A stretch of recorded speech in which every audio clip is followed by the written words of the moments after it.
Welcome everyone. आप सभी का स्वागत है। Today we are going to see the topic as I have displayed encouraging yourselves in the Lord. आज हम इस विषय के बारे में देख रहे हैं, प्रभु में खुद को प्रोत्साहित करना। The word encouragement. परमेश्वर के वचन से प्रोत्साहन। The word encouragement. ये जो शब्द है प्रोत्साहन, The opposite word for that is discouragement. उसका विरोधार्थी शब्द है निराशा. निराशा। Right? Discouragement. निराशा। And as a people of God, परमेश्वर के जन होने के नाते, as a saved born again believer, छुड़ाए हुए, उद्धार पाए हुए विश्वासी होने के नाते, the devil has a tool against them. शैतान उनके विरोध में कुछ शस्त्र रखता है, And he has one tool. और उसके पास एक शस्त्र है, And that is discouragement. और जो है निराशा। What the devil will do, he will try to bring discouragement in the life of a believer. शैतान मसीहों के जीवन में निराशा को लाने की कोशिश करता है। Think about it. Why God's people are so weak nowadays? विचार कीजिए, क्यों प्रभु के लोग निराश है आज के दौर पे। Means nirash means they are weak. Huh? वो कमजोर है। Means for example, if someone said something, जैसे कि यदि किसी ने कुछ कहा, they will go immediately mad at them. वो चिढ़ जाएंगे उस पर। Right? Their skins are very thin. We can say. वो बहुत जटिले हो गए हैं। उनकी हाँ जटिल में their skins are very thin. They don't like to hear correction from others. दूसरों से करेक्शन पाना उन्हें अच्छा नहीं लगता And है। if someone corrects them, they easily get discouraged. यदि कोई उनको सुधारता है तो वो आसानी से निराश हो And this जाते हैं। whole town is filled with discouraged people. और ये सारा नगर निराशा से भरा हुआ है। Ask any one of you, there will be something in their life that is discouraging them.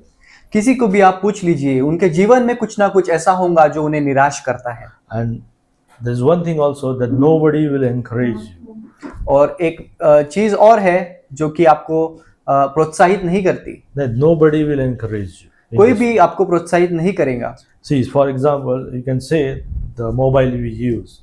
जैसे कि यदि हम कहें कि मोबाइल जो हम इस्तेमाल करते हैं, Nowadays people are addicted to TV and mobile, right? आजकल के लोग टीवी के लिए और मोबाइल के लिए एक एडिक्टेड हो गए हैं। But what it does, the results are discouragement. परंतु ये क्या करते हैं, ये कारण है निराशा के। Right? As you watch those reels or those videos, whatever they are, what it does, the ad comes, and suddenly what happens, you get irritated by it. हम जैसे देखते हैं कि जैसे हम मोबाइल यूज करते हैं, रील्स देखते हैं, वीडियोस देखते हैं, ये क्या करते हैं, जैसे ही कुछ ऐड होती है, जैसे ही कुछ कंटेंट चलता है, वो निराशा की ओर ले जाता So है। devil has many tools against Christians. शैतान के पास कई शस्त्र है मसीहियों के विरोध में। I will just list them. मैं उसे लिस्ट करूंगा। Deception. धोखा। Right? Deception, right? And the one we are going to see today, discouragement.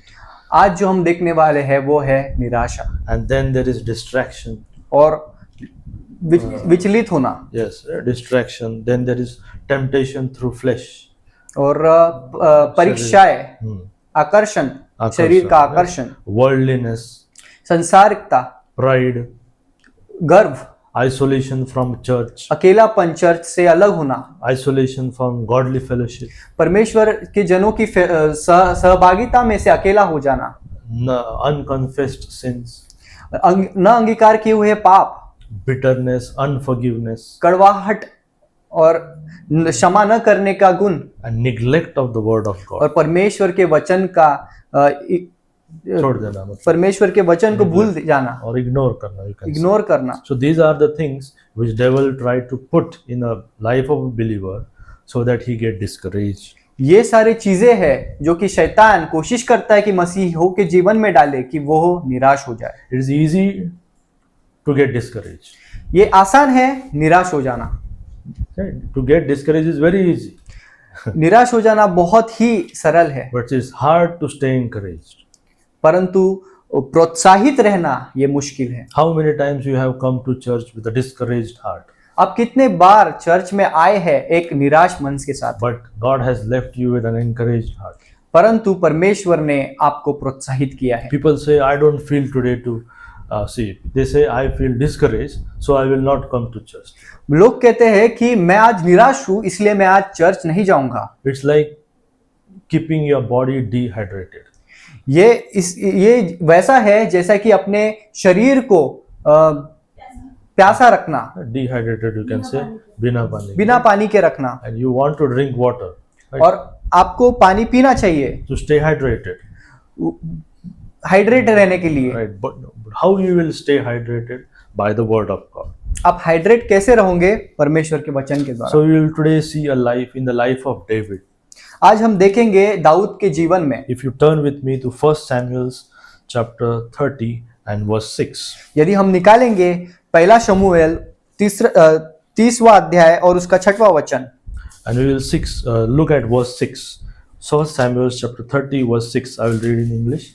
And David was greatly distressed, for the people spake of stoning him, because the soul of all the people was grieved, every man for his son and his daughters. But David encouraged himself in the Lord his God.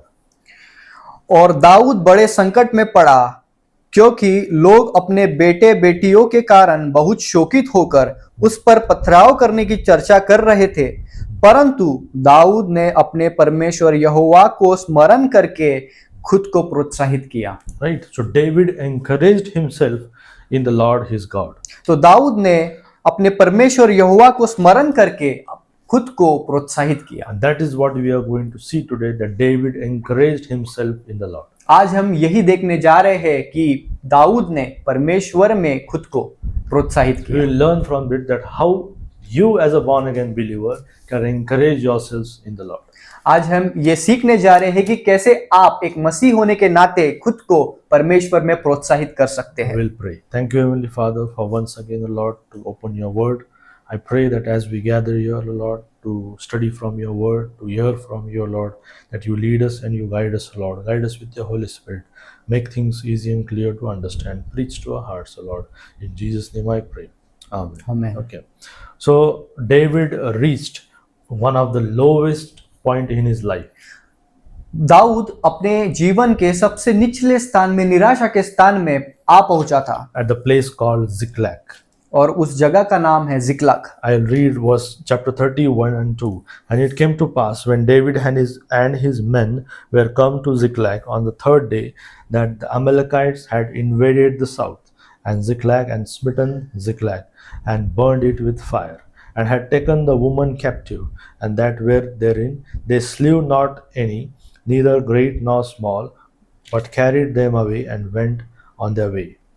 पहला शमूएल 30 उसका 1 और 2 वचन को हम देखेंगे। तीसरे दिन जब दाऊद अपने जनों समेत सिकलग पहुंचा, तब उन्होंने क्या देखा कि अमेलिकियों ने दक्षिण देश और सिकलग पर चढ़ाई की और सिकलग को मार के फूंक दिया, और उसमें की स्त्री आदि छोटे बड़े जितने थे सबको बंदी बनाकर ले गए।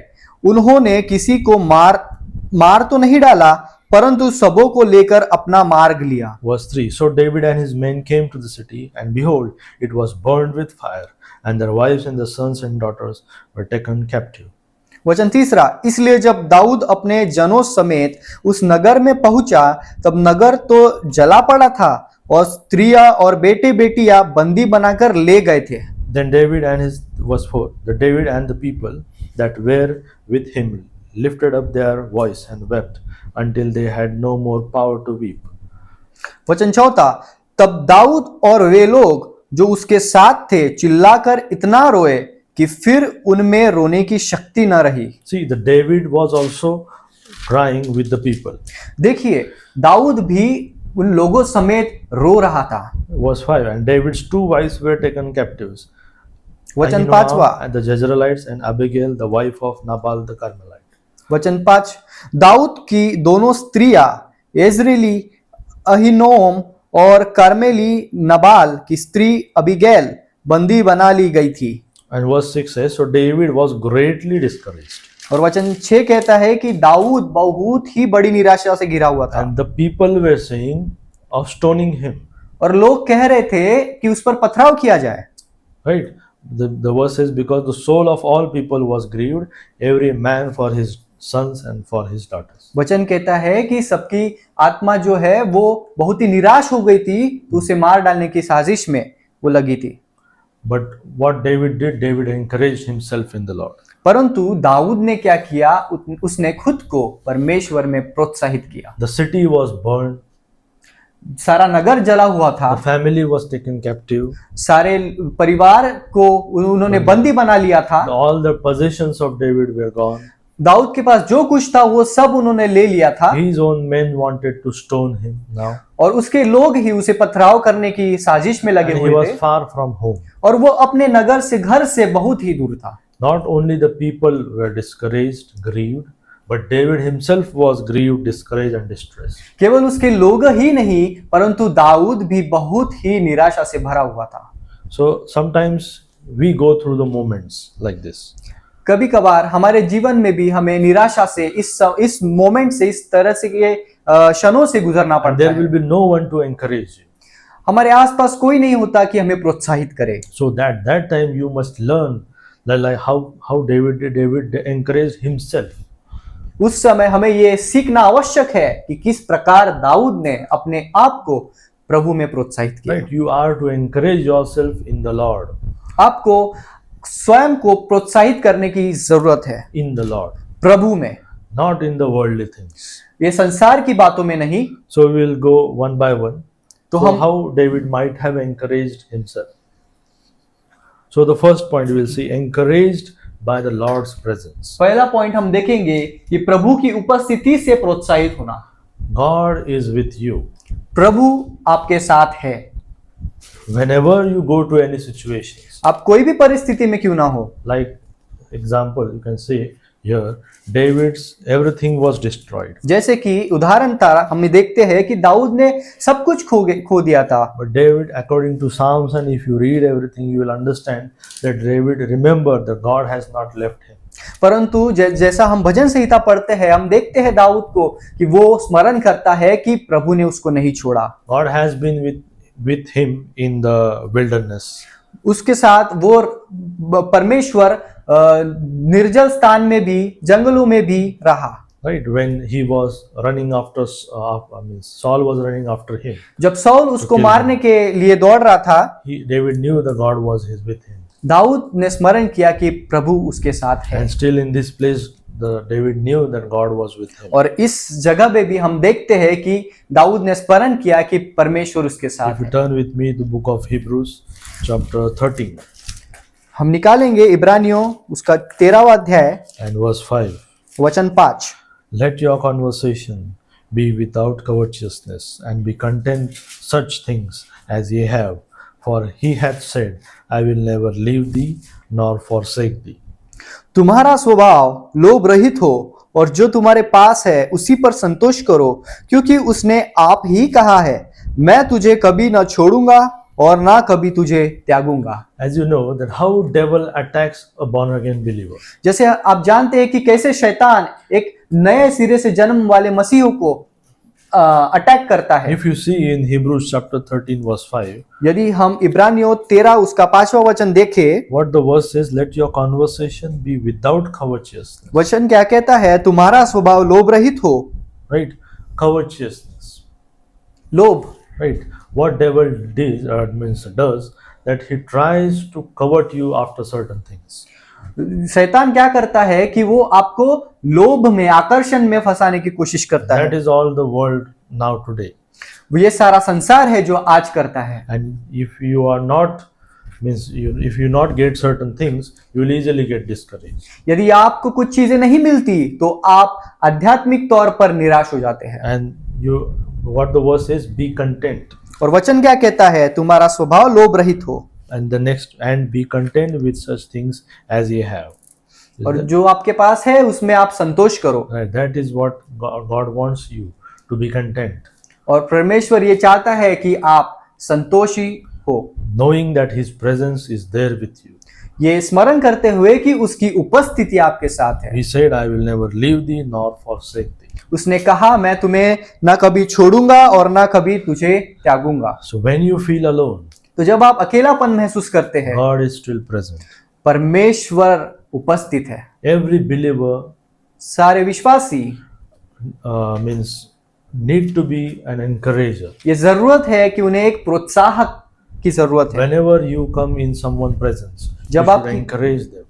जब आप किसी की उपस्थिति में आते हैं, आप उन्हें प्रोत्साहित करें। The encouragement begins when you take your attention towards God. प्रोत्साहन की शुरुआत होती है जब आप अपना ध्यान परमेश्वर की ओर लगाते हैं। Your attention to the presence of God. आपका ध्यान परमेश्वर की उपस्थिति की ओर लगाते हैं। David was greatly discouraged, as the verse says, Dawood बहुत ही निराश हो गया था, जैसा वचन बताता है, but he turned his attention to the God's presence. परंतु उसने अपना ध्यान परमेश्वर की उपस्थिति की ओर He लगाया। remembered how God's presence was there throughout the past. उसने ये स्मरण किया कि कैसे परमेश्वर उसके साथ रहा है और कैसे उसने प्रोत्साहित किया है। So the simple thing, if you want to be encouraged, remember the Lord's presence. Simple बात, यदि आप चाहते हैं कि आप एनकरेज हो, परमेश्वर आपके साथ है, ये स्मरण कीजिए। Right. The next thing, remember, encouraged by the Lord's protection. दूसरी बात, प्रभु की सुरक्षा से प्रोत्साहित होना। Remember what God has done in your life. ये स्मरण कीजिए कि परमेश्वर ने क्या किया है आपके जीवन में। David looked back दाऊद ने अपने जीवन में पीछे मुड़कर देखा and he remembered how God had protected him. और उसने स्मरण किया कि कैसे परमेश्वर ने उसकी सुरक्षा He की has है। protected him from lion and bear, परमेश्वर ने उसकी सुरक्षा सिंहों से और भालुओं से की है, from Goliath, गोलियत से की है, from Philistines, फिलिस्तियों से की है, from Saul. सौल से की है। So David has seen God's hand again and again in his life. Dawood ने ये बार बार परमेश्वर के हाथ को उसके जीवन में देखा है सुरक्षा के रूप में। So whenever discouragement comes, तो जब भी निराशा आपके जीवन में आती है, remember your answered prayers. ये स्मरण कीजिए कि परमेश्वर ने किस प्रकार आपके प्रार्थनाओं का उत्तर दिया। Remember the dangers that he has delivered you from. उन सारे क्षणों को स्मरण कीजिए जिन परीक्षाओं में आप थे, उसमें से आप प्रभु ने आपको छुड़ाया है। The problems that he delivered you from. वो सारी समस्याओं से जिसमें से प्रभु ने आपको छुड़ाया है। Remember your past victories which God has got in your life. आपके विजयी जीवन को जानिए, जो आपने विजय प्राप्त किए उसको स्मरण कीजिए जो परमेश्वर ने दिया है। Yes, and God is still able. और परमेश्वर अभी भी, आज भी वो कर सकता है। So every believer needs to encourage himself. सारे विश्वासियों को ये जरूरत है कि वो प्रोत्साहित हो जाए। How he can encourage himself? By remembering that Lord's presence. वो स्वतः को किस प्रकार से प्रोत्साहित करेगा? ये स्मरण करके कि परमेश्वर उसके साथ है, By God's protection. परमेश्वर उसकी सुरक्षा करता है। The next thing we'll see the Lord's provision. हम तीसरी बात देखेंगे कि प्रभु के प्रावधानों से प्रोत्साहित होना। God is supplying all his needs. परमेश्वर हमारे हर एक जरूरतों को पूरा करता है। Even in this trial, ये परीक्षा के समय में भी God fulfilled every need of David. परमेश्वर हर एक जरूरतों को जो उसके डरवैये है उसको पूरा करता है। A lot of time people worry about the bills. बहुत बार ऐसा होता है कि लोग उनके जो बिल आए हैं उससे परेशान हैं, The family needs.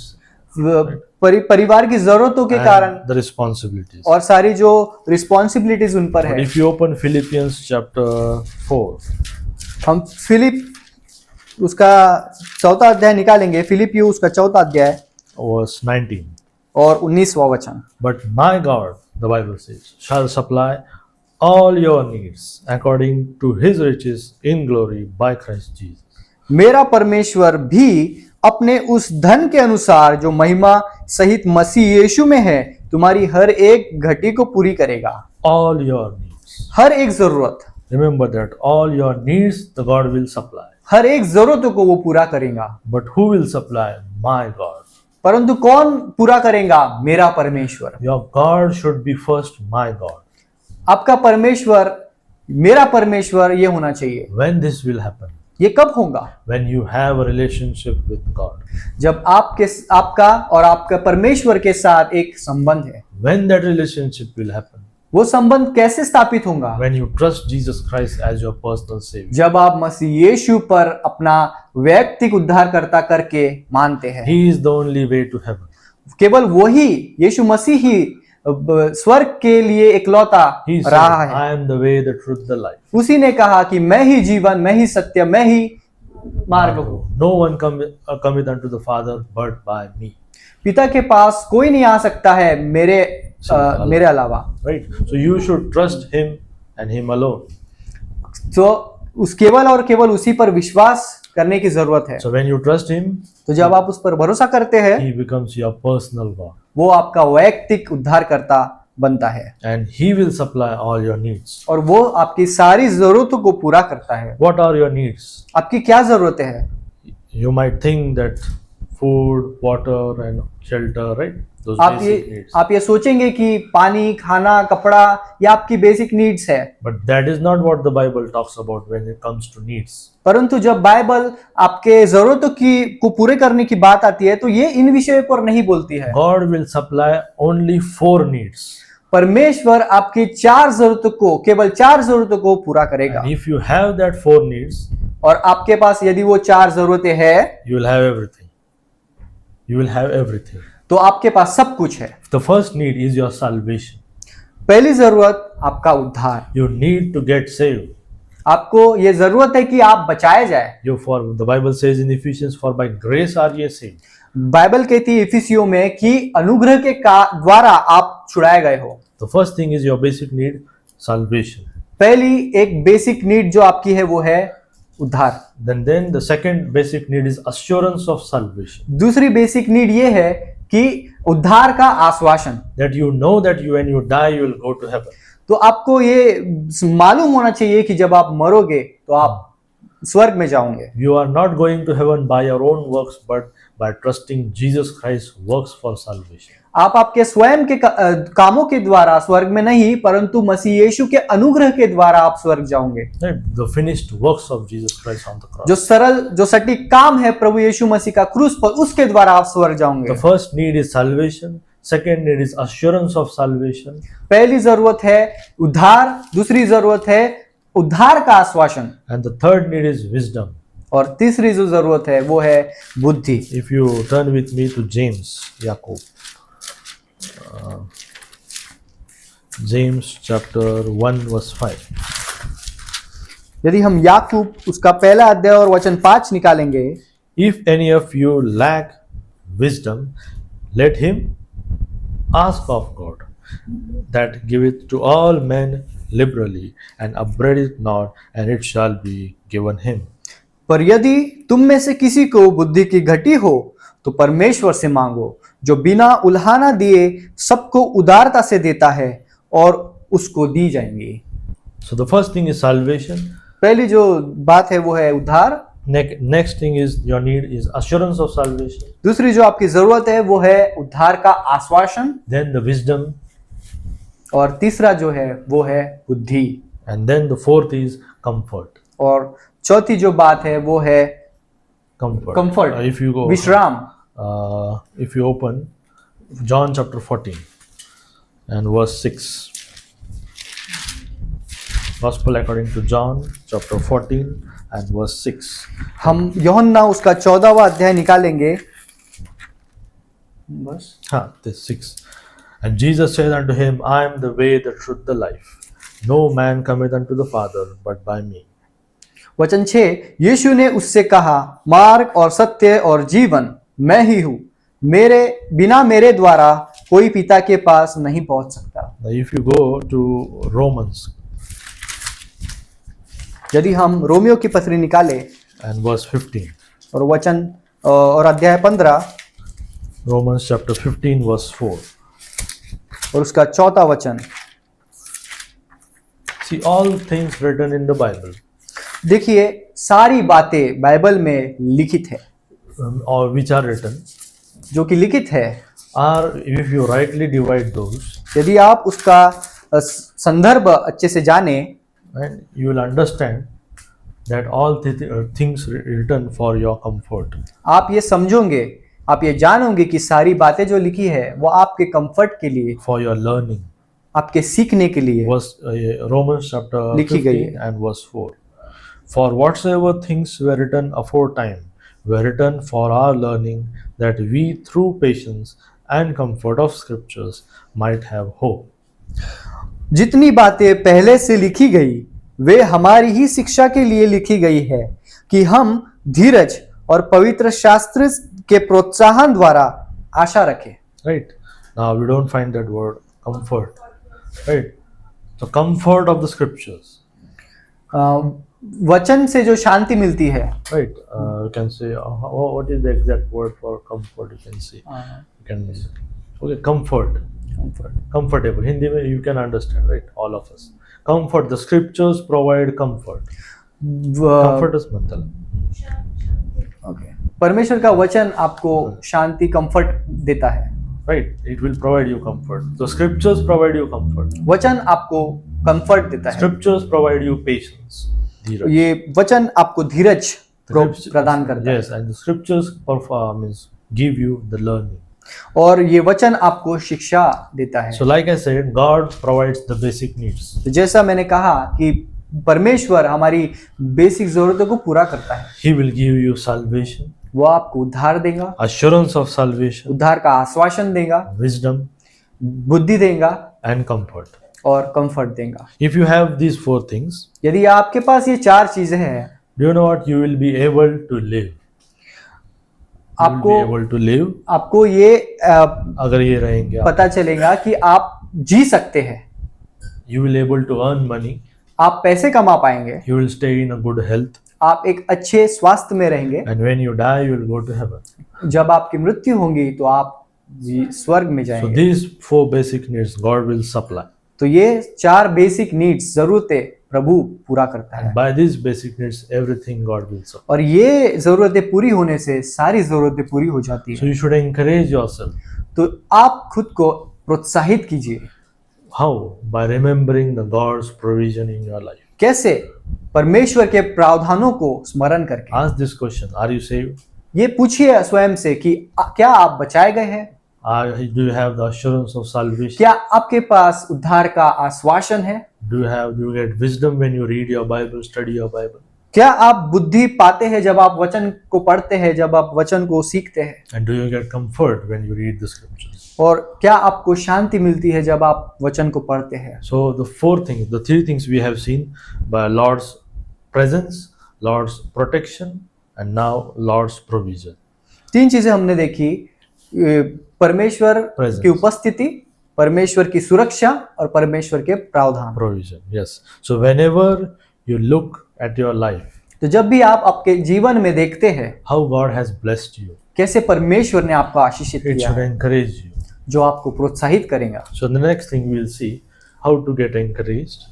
अगली बात हम Encouraged. देखेंगे Encouraged by the Lord's promises. प्रभु के वादों से प्रोत्साहित होना। Trust what God has said. परमेश्वर ने जो बोला है उस पर भरोसा If कीजिए। you see in the life of David, यदि आप दाऊद के जीवन में देखेंगे, God promised him that he will become the king of Israel. परमेश्वर ने उससे वादा किया कि वह राजा बनेगा इस्राएल का। Samuel anointed him. शमूएल ने उसका अभिषेक किया। And so the God promises are still not changed even in this situation while he is growing. परमेश्वर के वादे अभी भी नहीं बदले जब वो इन सिचुएशंस में से जा रहा है। Even the things look tough to him, जबकि उसे सारी परिस्थिति कठिन लगी, God has not forgotten his promises. परमेश्वर ने अपने वादों को नहीं भूला। So when you get discouraged, जब आप निराश होते हैं, as we sing that hymn, standing on the promises of जैसे God, हमने वो भजन गाया कि परमेश्वर के वादों पर खड़ा रहना, you standing on should- the promises of we should God. remember the promises of God. हमें ये जरूरत है कि हम परमेश्वर के वादों को स्मरण करें। There are many promises which God has given us. बहुत सारे वादे हैं जो परमेश्वर ने किया है, And one of the best promises is saying, I will come again.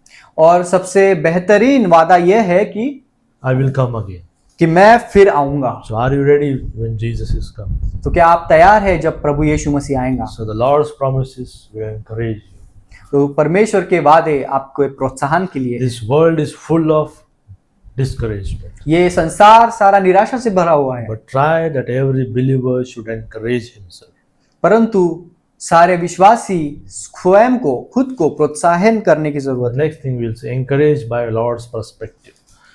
पांचवी चीज हम देखेंगे कि प्रभु के दृष्टिकोण से प्रोत्साहित होना। If you open 1 Samuel chapter 30, यदि हम पहला शमूएल उसका 30वां अध्याय निकालेंगे, at the moment that Ziklag was burned, जिस समय जब सिकलाग जल गया था, So David could not see the full picture what is going to happen in future. Dawood संपूर्ण छवि नहीं देख पा रहा था, But God sees through the परंतु future. परंतु परमेश्वर भविष्य को देखता है। If you see that David, verse 6 says, was greatly discouraged. जब हम वचन 6 को देखते हैं कि दाऊद बड़े संकट में पड़ा, But you know, God sees future.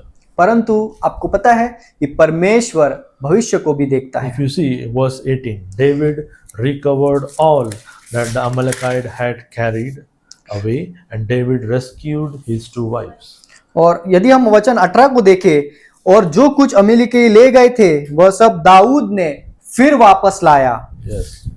And David rescued his 2 wives. और दाऊद ने अपनी 2 स्त्रियों को भी छुड़ा लिया। Verse 19, there was nothing lacking to them, neither small nor great, neither sons nor daughter, neither spoil, nor anything that they had taken to them. David recovered all. वचन 19, वर्णन उनके क्या छोटे क्या बड़े, क्या बेटे क्या बेटियां, क्या लूट का माल, सब कुछ जो अमेरिकी ले गए थे, उसमें से कोई वस्तु न रही जो उसने न वापस लाया। So what happened? David recovered all. तो क्या हुआ? दाऊद ने सब कुछ वापस ले आया, There was no harm, कोई भी हानि नहीं हुई, but they gain extra spoil. परंतु उनको फायदा हुआ।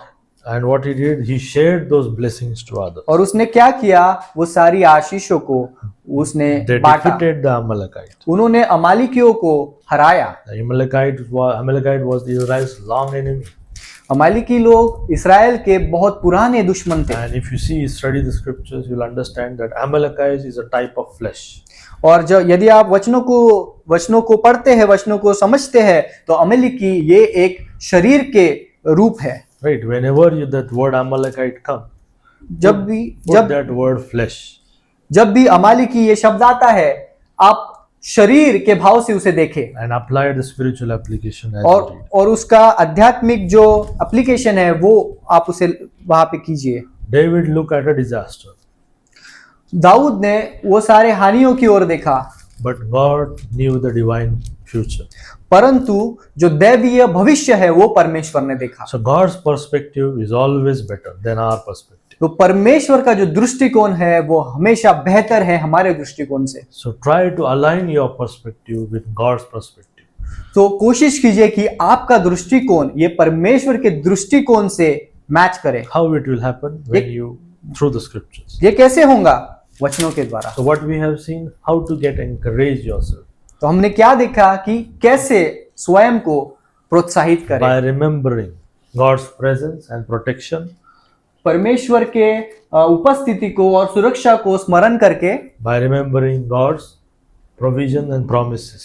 परमेश्वर के प्रावधानों को और परमेश्वर के वादों को स्मरण करके, And by remembering God's last one perspective is perspective. और परमेश्वर के दृष्टिकोण को स्मरण करके। If you open to book of Ephesians, यदि आप इफिसियों की पुस्तक निकालेंगे, so these are some things, basic things which will help you to encourage yourselves. तो ये सारी कुछ महत्व की बातें थी जो आपको प्रोत्साहित करेंगी। Remember, this all will help you ये सारी बातें आपकी सहायता करेंगी in the time of distress.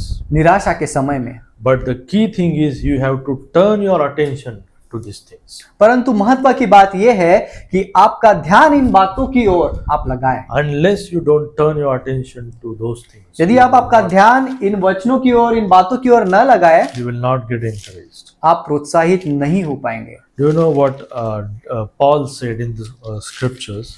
पौलुस ने क्या कहा है वचनों में? You should sing yourselves to yourselves. हम गीत गाने वाले रहे स्वयं के लिए। If you, book of Colossians, कुलुसियों की पत्री, and I don't find the verse exactly. Okay, you should sing yourselves to hymns, psalms, hymns, and spiritual songs. Chapter 3:16। 3:16. Let the word of God dwell in you richly in all wisdom, teaching and admonishing one another in psalms and hymns and spiritual song, singing with grace in your hearts to the Lord. कुलुसियों उसका 3 अध्याय वचन 16, मसीह के वचन को अपने हृदय में अधिकाई से बसने दो और सिद्ध ज्ञान सहित एक दूसरे को सिखाओ और चिताओ और अपने अपने मन में अनुग्रह के साथ परमेश्वर के लिए भजन और स्तुति गान और आत्मिक गीत गाओ। These three things you should do to encourage yourself in the Lord. ये तीन चीजें आपने करने की जरूरत है कि अपने आप को प्रभु में प्रोत्साहित करने के लिए। So giving praise to God is a powerful thing. परमेश्वर को स्तुति देना ये एक बहुत ही शक्तिशाली चीज है। And when you do this with these three things, psalms, hymns and spiritual songs, तो जब आप ये तीन चीजें करते हैं, भजन, स्तुति गीत और आत्मिक गीत, it will be a powerful motivator to stay encouraged. ये एक बहुत ही प्रभावशाली प्रोत्साहन करने वाली बात होंगी। So how to encourage yourselves? तो खुद को कैसे प्रोत्साहित करें? Talk to yourselves खुद से बात कीजिए in praise, आराधना के समय, in praise to God. परमेश्वर की स्तुति करते हुए। If you open Ephesians chapter 20, Ephesians chapter 5, यदि हम verse इफिसियों 20. की पत्री 5वां अध्याय 20. निकाले, Giving thanks always for all things. Ephesians 5 verse 20. Giving thanks always for all things unto God and the Father in the name of our Lord Jesus Christ. और सदा सब बातों के लिए हमारे प्रभु यीशु मसीह के नाम से परमेश्वर पिता का धन्यवाद करते रहो। What Paul says, giving thanks always. हमेशा धन्यवाद करते रहो, But for all things, the Bible says. और हर चीज के लिए, Right? Whether that be good thing or bad thing. चाहे वो अच्छी चीजें हो चाहे वो बुरी चीजें हो, If you do this, यदि आप यह करते हैं, what will happen? क्या होगा? You will stay encouraged. आप मसीह यीशु में बने रहेंगे। So giving thanks in all things. तो परमेश्वर को धन्यवाद देना हर बातों में। In verse 19, speaking to yourselves in psalms and hymns and spiritual songs, singing and making melody in your heart to the Lord. That is वचन 19 में, और आपस में भजन और स्तुति गान और आत्मिक गीत गाया करो और अपने अपने मन में प्रभु के सामने गीत और कीर्तन करते रहो। to remember that you are speaking to yourselves.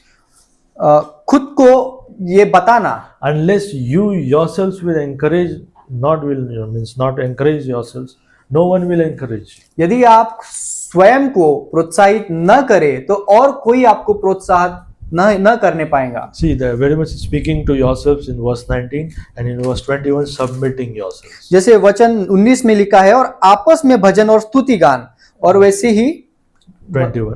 Verse 21 में लिखा है, मसीह के भय से एक दूसरे के अधीन रहो। Right? Submitting yourselves. अपने अधीन रहो। To encourage yourself, अपने आप को प्रोत्साहित करना, the first step starts with you. पहला जो कदम है वो आपसे शुरू होता है। There are three things in this world that will keep you away from God. तीन चीजें हैं ये संसार में जो कि आपको परमेश्वर से दूर रखती We always think of the devil. है। हम हमेशा शैतान के विषय में सोचते हैं। But the three things, the first is your flesh.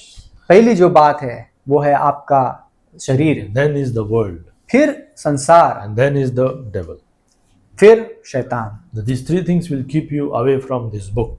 ये तीन चीजें आपको ये पवित्र शास्त्र से दूर रखती But है। if you hold this book, परंतु यदि आप ये पुस्तक को पकड़ते and हैं, if you hold this psalms, hymns and spiritual songs, यदि आप ये भजन को, ये स्पिरिचुअल गीत को, आध्यात्मिक गीतों को यदि आप थामे रखते हैं, those three things will go away. ये तीन जो चीजें हैं वो निकल जाएंगी। If you open to Jude, Yehuda, यदि हम यहूदा की पुस्तक निकाले, verse 20. उसका वचन 20, But the first thing, to yourselves you should talk to yourselves in praise to God. Okay? पहले आप बात कीजिए अब स्वयं से परमेश्वर की स्तुति के रूप में, Talk to God in prayer. परमेश्वर से प्रार्थना कीजिए। But verse 20, beloved, building up yourselves on your most holy faith. How? Praying in the Holy Ghost. वचन 20, पर हे प्रियो, तुम अपने अति पवित्र विश्वास में उन्नति करते हुए और पवित्र आत्मा में प्रार्थना करते हुए So अपने आप को परमेश्वर के प्रेम में that is बनोए रखा। connected, but building up yourselves. अपने आप को खड़ा करना। How? कैसे? Praying in the Holy Ghost. पवित्र आत्मा में प्रार्थना करें। Talk to God in prayer. परमेश्वर से बात कीजिए प्रार्थना के द्वारा। Submit, pour out your burdens to the Lord. अपना सारा बोझ परमेश्वर पर उंडेल दीजिए। And the last thing, talk to each other of God's promises. और आप आपस में परमेश्वर के वादों की चर्चा कीजिए। So before David led his people, तो दाऊद ने जब अपने लोगों को led his people, मतलब to lead- चलाया, हाँ, before चलाने के पहले, तो उससे पहले लीड करने से पहले he had to get strength from God. उसे जरूरत थी कि वो परमेश्वर से सामर्थ प्राप्त करे। How you will get strength? By the word of God. आप सामर्थ कैसे प्राप्त करेंगे? परमेश्वर के वचन के द्वारा। The greatest time you will spend in this book, आप जितना ज्यादा समय इस पवित्र शास्त्र में बिताएंगे, as you can say, you will have one of the greatest time हाँ, वो समय बहुत ही कीमती रहता है जब आप ये वचन में बिताते हो। if you and your spouse will spend time in book and prayer. यदि आप और आपकी पत्नी जब ये वचन में समय बिताता है, वो समय महत्व है। Yeah, if you ask any pastor यदि आप किसी भी पासबान को पूछेंगे who loves the word, जो परमेश्वर के वचन से प्रीति रखता है, he loves to hear from the scriptures. वो परमेश्वर के वचन से सुनना उसे अच्छा लगता है। Ask him what is your best, what is your greatest time. उसे पूछे कि आपका बहुत ही कीमती समय क्या है। And according to me, one of the greatest time I have, that when me and my wife read the Bible and speak the things concerning the written word. और मेरे विषय में मेरे लिए कीमती समय ये है कि मैं और मेरी पत्नी जब हम साथ होकर वचन में समय बिताते हैं। So that is the greatest time you will have in the entire world. और वो समय बहुत ही महत्व और बहुत ही कीमती है जब आप वचन में बिताते हैं। This world is not your home, ये संसार आपका घर नहीं, as the hymn says. जैसे कि वो भजन कहता है, I am just passing through. मैं ये संसार से गुजर रहा हूँ। So remember, this world is not your home.